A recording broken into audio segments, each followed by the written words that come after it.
Tonight on CFTK-TV News, Air Canada's pilots seem to be heading towards entering a strike. BC's RCMP have made an appeal to try and get help to find a long-missing family, and a report looks at the events leading up to BC United's sudden election pullout. Northwest BC's only television news team. We are CFTK-TV News. Good evening, I'm Cale Maslin, and here's what's making news in the Northwest and beyond today. The City of Terrace recently put out a statement saying that water restrictions on sprinkler use have been partially lifted and they're allowed to be used again, but only in a couple of allotted times for right now. The times in question that Terrace residents are allowed to use their sprinklers if they have them are between 6 a.m. and 9 a.m. as well as between 7 p.m. and 10 p.m., and they can only be used on whatever days the city says are available for use. And for how that designated day system works, odd-numbered addresses can use sprinklers on Wednesdays and Sundays, and even-number addresses get to use on Tuesdays and Saturdays. Terrace is said to be sending out updates for whenever they end up making adjustments to these restrictions. It may get tough for air travelers soon, with Air Canada's pilot strike set to start in a few weeks. Unless an agreement is made between the airline and the Airline Pilots Association. Here's CFTK's Damian Smith with the details.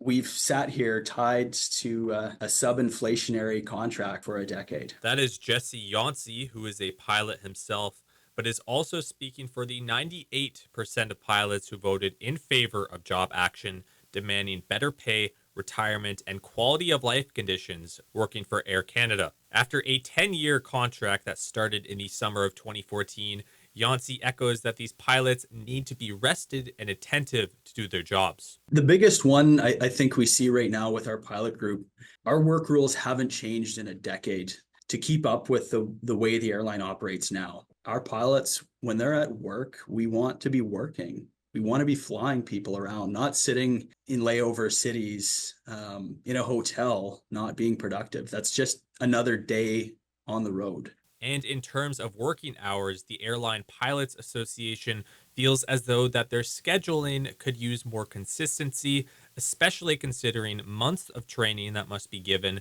to pilots to land in those different cities. One trip I could, on my fleet, I could operate to London, Heathrow, or Dubai, and another trip I could operate from Toronto to Vancouver. A lot of people seem to think we just fly a specific route, but there's a lot of variation in our day-to-day schedule. There's a lot of variation in our work hours. Yancey notes that bargaining can typically be contentious, but a 10-year deal is far too long, and he expanded on why the next deal should not reach a decade long. A 10-year collective agreement is almost unheard of. I honestly can't think of another labor group that has had something like that. Our legacy peers in the States, Delta, United, American, have all undergone 2 to 3 rounds of bargaining.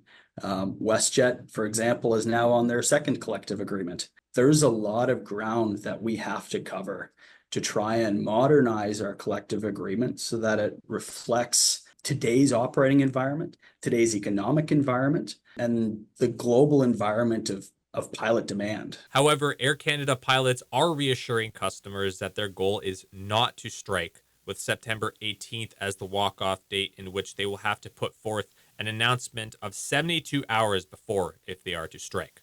I think the big point for our passengers to keep in mind here is our goal is not to strike. Our goal is to achieve a collective agreement that appropriately reflects the value we bring to our airline. Our members have shown up for the last year, ready, willing, and able to reach a new collective agreement. And in the next 3 weeks, the onus really is on Air Canada to finally come to the table and truly, meaningfully bargain with us, so that we can reach a collective agreement, avoid any sort of work action. From Terrace, I'm Damian Smith. 35 years after an entire family went missing in BC, the RCMP have put out another appeal looking for them. Here's CFTK's Jaylene Matthews with more. In August of 1989, 26-year-old Ronnie Jack, his wife Doreen, of the same age, and their 2 sons, Russell, 9, and Ryan, 4, had recently relocated to Prince George. Ronald and Doreen were looking for work. According to a 2019 police report, investigators believe Ronnie spoke to a man at the First Leader pub on the evening of Tuesday, August 1st. They believe Ronnie and Doreen were offered jobs at a logging camp or ranch thought to be about halfway to Vanderhoof on Highway 16. As Ronnie and Doreen did not own a vehicle, the unknown man offered to drive the Jack family to the camp or ranch. The man accompanied Ronnie back to his residence about 4 blocks from the pub and waited while the family packed. Ronnie called his brother at 11:16 p.m., then 2 hours later his parents at 1:21 a.m. At approximately 1:30 in the morning, the Jack family drove off with the man in a dark-colored 4-wheel drive pickup truck. The unknown male was described as Caucasian, 35 to 40 years old, over 6 feet tall and between 200 and 275 pounds, with reddish-brown hair and a full beard. It is believed that shortly after the phone call with Ronnie's parents, the family departed their home. Although they were expected to return in 10 days, they have never been seen since. Then he said, we'll be back in 8 days, Mom, don't worry about us. But if I don't come back, look for me. Both the RCMP and the Jack family's relatives have never stopped searching for them. There's also a Facebook group dedicated to the search. And recently in Prince George, a vigil was hosted to mark 35 years since their disappearance. The RCMP have searched several possible properties for the Jack family over the years to no avail. Since they were reported missing on August 25th, 1989, the Prince George RCMP say they have conducted hundreds of interviews and obtained or created thousands of documents as part of the investigation. Now, 35 years since the family's disappearance, RCMP are once again appealing to the public for information. If you have any information, please contact the Prince George RCMP at 250-561-3300 or anonymously contact Crime Stoppers at 1-800-222-8477. For CFTK News, I'm Jaylene Matthews. And now for a deeper look into how the party that governed BC for 16 years and then became the official opposition ended up waving the white flag less than 2 months before the election. CTV's Penny Daflos looks at the turbulent descent leading to BC United's unprecedented collapse. Tuesday morning, Kevin Falcon was still campaigning energetically. I think policy matters. And making his case to BC voters. And I think when the public's given that choice and they look at the options, I feel very good about our prospects. A little more than 24 hours later, he threw in the towel. What happened overnight? Well, you know, the thing about negotiations like this is you have to understand that you have to continue moving forward as a party while you're having a 2-track discussion. That's just the way it is. Some believe Falcon wasn't a fresh face and brought too much baggage to his party since he was a minister under the Gordon Campbell government. Others blame the disastrous name change from BC Liberals to BC United that saw widespread voter confusion. I think it more had to do with things that were outside of the party's control and outside Kevin Falcon's control. And the big change, of course, has happened at the federal level. Pierre Poilievre, who's been able to really take advantage of the fatigue that voters felt with Justin Trudeau. And when these waves happen, if you are sort of in its way, you get swamped. And that's what happened to Kevin Falcon. And while there was no mention of polling at the bombshell press conference, I don't think they believe it themselves. BC United went from 40% support under Kevin Falcon to single digits in recent weeks. He lost MLAs and candidates in that time, paving the way for an ugly few weeks to come. It's not as if this is going to be an easy marriage. This is going to come down to a riding by riding situation that is not going to be easy for either of them. It's also true that both Falcon and John Rustad were BC Liberals for many years, giving fodder to the governing NDP. I really don't see a huge distinction between them, except that neither of them are running as BC Liberals this time because of their record. They are so embarrassed with how they ran the province. They both have changed their party names and want to avoid any association with the 16 years that they were in government. And I understand why that is.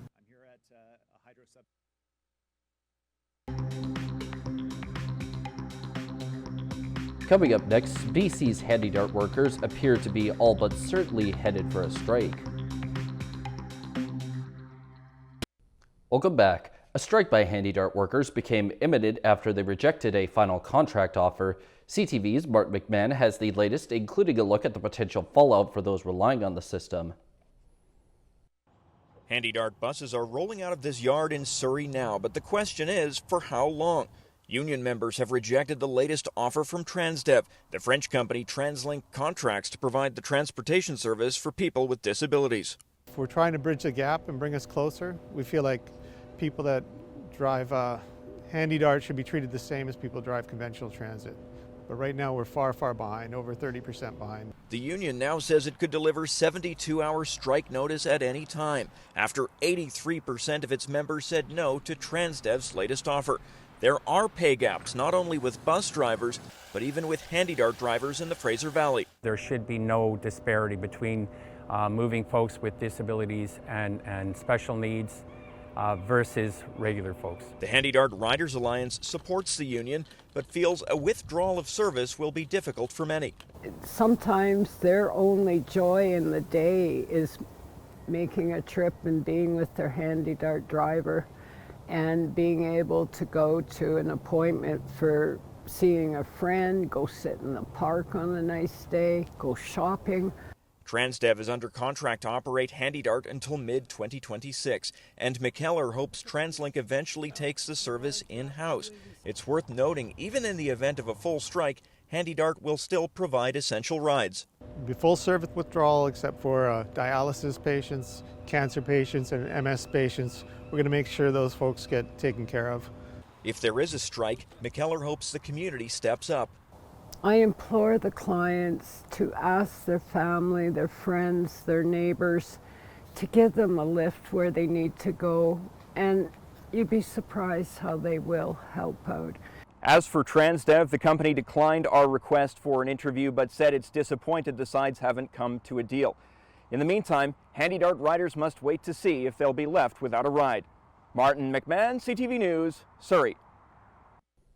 BC Hydro began filling the reservoir created by the massive Site C dam near Fort St. John in northeast BC. It's one of the final parts of completing the controversial project, but as CTV's Isabella Zavarisi reports, some worry how the rising waters will impact wildlife. In just a few days, several meters of water have already filled this reservoir, sending deer searching for higher ground. We knew this was coming, and it's been a very long time coming, but to actually see it starting is tough. Watching the water rise was an emotional moment for farmer Ken Boone, whose home was expropriated when the province approved the Site C dam project. Kind of traumatic for people, and of course you just know it's going to get worse as it rises and rises. Construction started in 2015 under the BC Liberals. The price tag spiked and the project faced opposition from First Nations, environmental groups, and locals. And there were about 130 properties that we had to acquire either some of their rights or pieces of it. And we appreciate that there certainly are impacts to the community as a result of reservoir filling. The filling of the reservoir will take up to 4 months, widening the Peace River 2 to 3 times its size. We anticipate bringing our first generating unit into service by December, and we expect to have all 6 units up and running by next fall. Meanwhile, Boone worries about the wildlife. Photographs show deer and beavers wading through the water. I mean, obviously the smallest critters are not going to do very well. Anytime you're talking about a project this size of Site C, there are significant environmental impacts. And there was an extensive environmental assessment done. BC Hydro says it's doing this work now for environmental reasons, before some animals go into hibernation. We certainly acknowledge that filling the reservoir will have an impact on the area as we're permanently changing how the landscape's going to look in that region. Site C is set to go online next year. BC Hydro says it will produce enough electricity to power 500,000 homes and will add 8% to the province's overall power supply. Isabella Zavarisi, CTV News, Vancouver. Turning to tonight's weather, the North Coast is likely to deal with rain at a low of 13 degrees. The Terrace-Kitimat area should get a chance of showers plus a low of 12 degrees. And the Bulkley Valley and Lakes District is set to see mainly cloudy conditions plus their own low at 7 degrees. On the North Coast, the upcoming week should only see rain and clouds for a while plus a high that moves from 14 to 18 degrees. In the Terrace-Kitimat area, the week for them should also mainly get rain for the next little while, and also see a high shifting from 22 to 16 degrees. And in the Bulkley Valley and Lakes District, the next week or so will consist of a mixed sunny and cloudy days, as well as a high bouncing from 25 to 19 degrees. Checking out the highways now, visit Drive BC for the latest and up-to-date conditions, and as always, drive safe out there. On Highway 16, there is bridge maintenance, paving operations, utility work, construction work, crack sealing, and the Usk ferry is out of service due to the low river level. Highway 37 has some bridge maintenance and regular maintenance. 37A has maintenance too, and there is some construction work and road maintenance on the Nishka Highway. Plus, this is what the roads were looking like this afternoon around the region from the View of the Province's highway cams.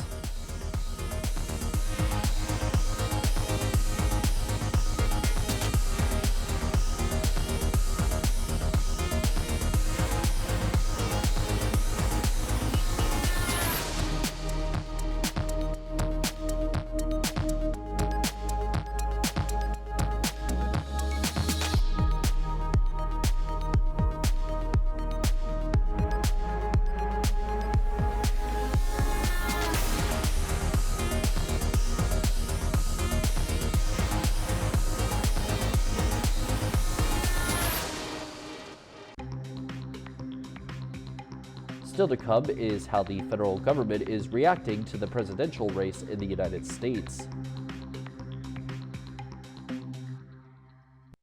Welcome back. On the final day of the Liberal cabinet retreat in Halifax, the relations between Canada and the U.S. was front and center. The Prime Minister and his top ministers heard from ambassadors past and present with their takes on a Harris or Trump administration. CTV's Mike Lecoultre has more on the reaction to the race south of the border. While the U.S. political landscape has changed, Canada's approach has not.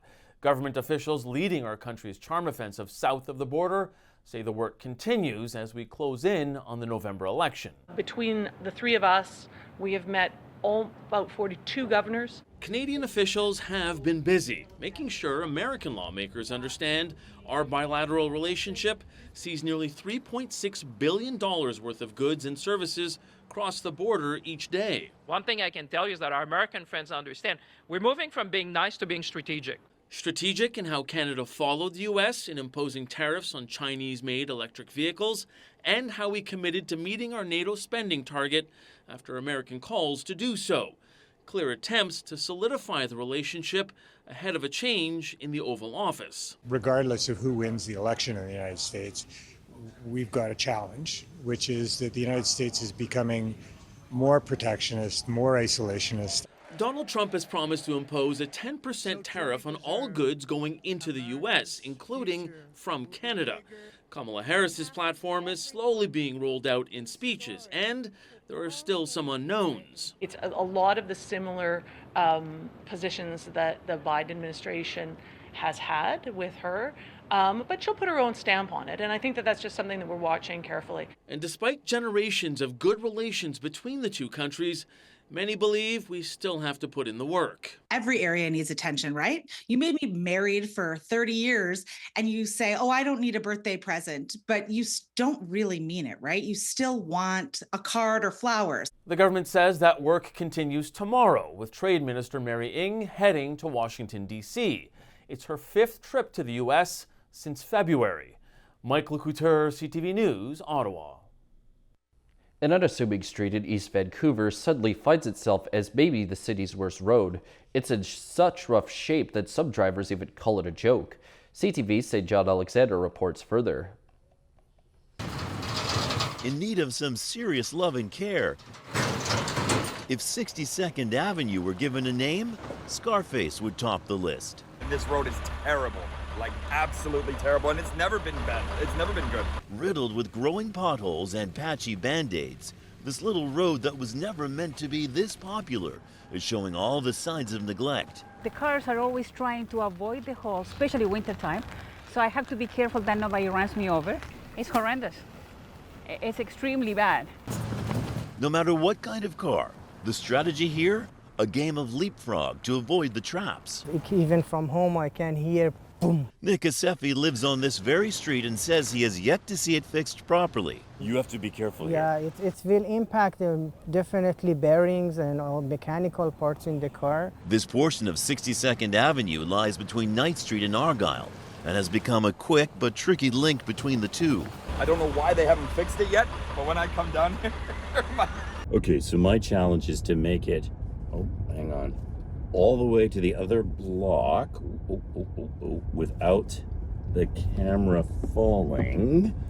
Oh, okay, you are wedged right in there. The trick now is just to miss the really, really big pothole towards the end. Okay, I tried. Drivers be warned, this is off-roading in the middle of the city. A crumbling mess in desperate need of a complete makeover. And now we turn our attention to the stock markets.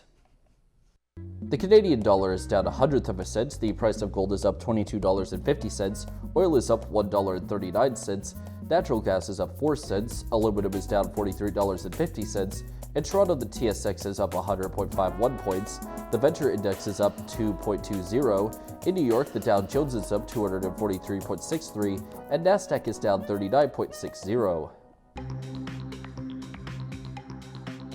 Still ahead is a heartwarming tale of a man going on a charity run for his friend.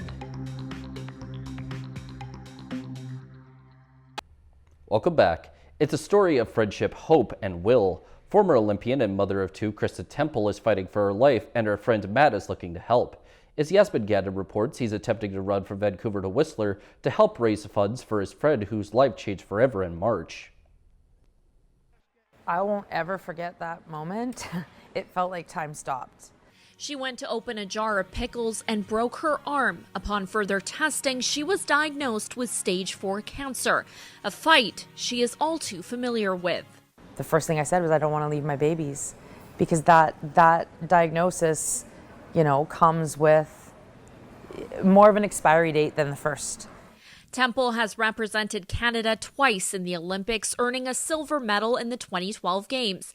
Now other athletes and Olympians are stepping in. That energy has uplifted me more than anything, from the athletic events that we've hosted in the community to Matt running, to the cycling team, to people who've jumped on board to support. It's like keeps me going when I falter.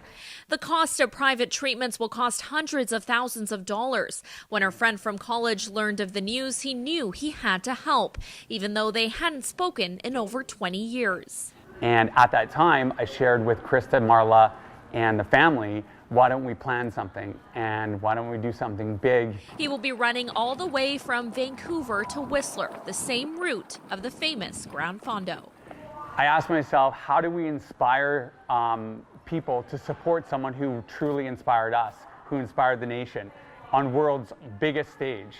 And I was like, I got to be able to test my limits. It won't be an easy feat running 125 kilometers nonstop, day and night, rain or shine. He won't be the only one crossing the finish line. 10 women, 5 of them Olympians, will also be biking across in the Gran Fondo, raising funds for Temple, a bright light in dark times. So many positives have come out of something so terrifying. Yasmin Gandon, CTV News, North Vancouver. That's our news for now. From everyone at CFTK-TV News, I'm Kale Maslin. Thanks for watching.